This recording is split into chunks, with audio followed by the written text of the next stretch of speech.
Hello guys, Susanna here. Well, I finally finished my piece and now I'm up to the backing stage.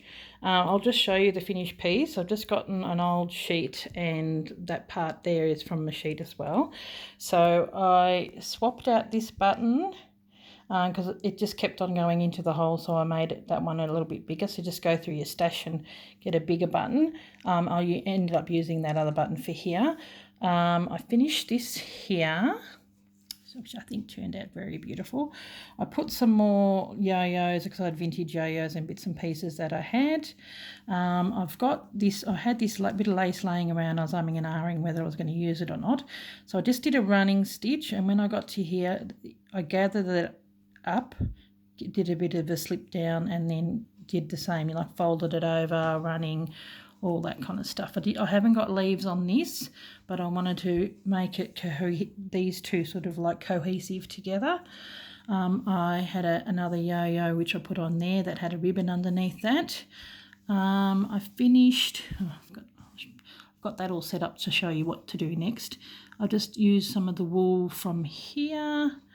On here just did a little like one of those spider roses, and just put this down there because I wanted an edge, button, some turkey work, and I finally got to put those purpley beads down because I thought it went really well. What else? Didn't end up sewing on here because I really liked how it looked. Same with here. I think I left it, had enough colour and everything in there. This is turkey work, but I cut it. That's the stitching here, left that, and I did, this is the bit of homework that I did, a very light pink, like camphor stitch along there just to hold that down. So I'm really happy with how it turned out. It's so pretty. You could keep going and going and going, and I thought I've got to stop somehow. Being against this pink, it's making this look very pink, but I thought, considering it's called vintage pink, I'm going to make it into the pink. Okay, so we're going to come around here. I will take you back to my my table in a minute. You do the backing, and I've got this bit here which this is where you put the pole or whatever it is to hang it on to the wall. So you edge this bit and this bit, and then you pin it down to there. Then I've got this here, which rather than pinning it on the front, I'm going to pin it from the back and then sew on my machine like I did with the needle case, because this is more quilting. So like it's going to be hanging on the wall, I want it to look a little bit, it's sort of quilting combined with slow stitching. And so what I'll do here is that will come over there like that, and that's going to be the edge all the way around. It's further, like it's going to be 1/4 inch, so it'll be a bit bigger than that. And so what I did is I got to like measure the width all the way around. This is 2.5. I just ripped 2.5 inches. Probably 2 inches might be better. And then you iron it in half, and that's how you work it. So I'm doing it this way. Normally when I do a quilt, it's a bit of both. That you can sew that down and then pull it like that, and then even sew it on the machine down. But I was actually thinking I might do a nice running stitch in a pinky colour. Oh, sorry, no, you can't see there. Yeah, so you sew on your machine all the way around, you doing that little folding piece. So that's what I'm going to do now. I'm going to pause and do all those bits and pieces. Yeah, so that's how you finish it off. So I can't go, if I go sideways it's not going to work. So here is the finished piece. So like I said, it'll probably be a quick 5-minute video. I've got to pause, do all this sort of stuff. Sometimes when I pause it actually turns off, so I'll just say goodbye now, and if I'm lucky and it hasn't turned off, I'll show you you know, with the edging and everything all finished. But I'll have pictures on my Instagram, and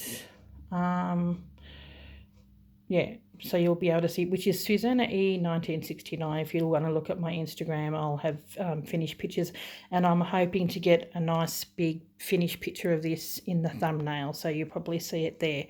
Okay guys, well thank you very much. I hope you've enjoyed you know, working along with it. It's just so pretty. I love that. Love how that's turned out. It's going to look so gorgeous with the little edge. Thought I'd make it pink since it's called Vintage Pink. Yeah, just little bits and pieces extra. I had leftover vintage yo-yos, so I thought I would incorporate them into it. So there you go, guys. Love how it's turned out. Okay, well, I will catch you a little bit later. Okay, bye. Back again. I managed to save it so it wasn't, it didn't go off. So what I did is I pinned this first, and I pinned all those down. See, it's got a bit of a gap, so you would hand stitch that on later.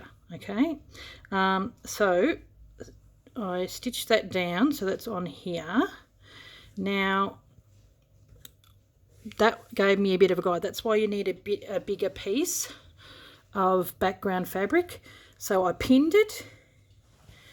See, I pinned it, and then I just did a straight stitch all the way around it, holding it down.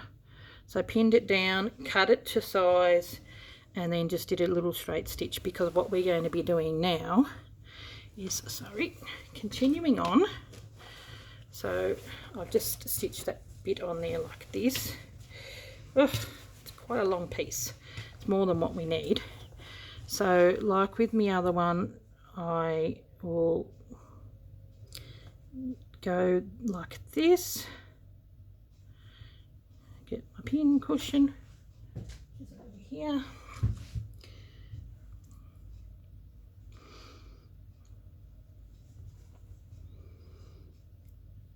So this is the same method that I used on my little case, needle case, and then continue to keep going straight down,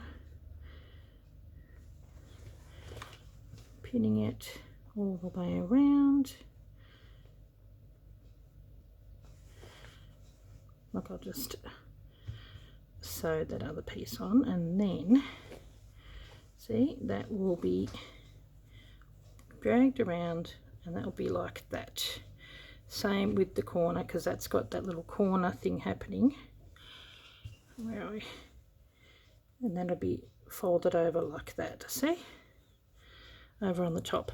But the way that you do the sewing is you sew to, this is the tricky bit that I sort of found it hard to explain last time. You sew to about 1/4 of an inch there, like that'll be folded that way. Then you leave the needle, you take it out, then you fold it over like that, and you continue to sew that way.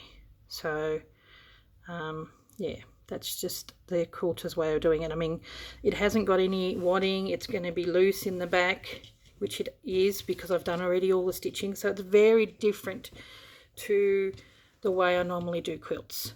So I'm going to pause again, and hopefully you'll be able to see and you know, it turned around, and I'll come and I'm just going to do a running stitch to hold it down, like a bit of a fancy stitch, or I can do a nice fancy stitch on my sewing machine. But because everything else has been hand done, it'd be nice to do it hand done.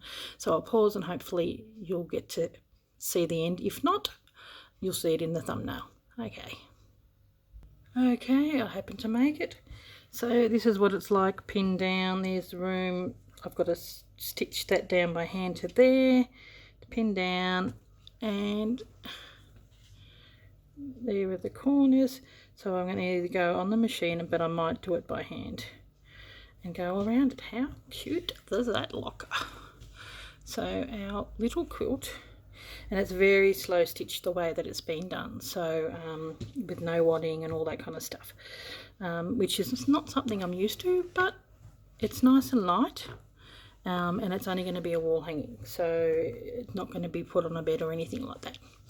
Okay guys, well thank you very much. I've thoroughly enjoyed sewing and doing this, and I will catch you in the next video. I think it might be Circle of Friends that I've got, something that I've got from someone, and then the one after that will be one I'm sending away, and then I'm starting on a new project, which will be really good. Okay, I'll catch you later. Thanks for watching. I hope you enjoyed it and create one of your own.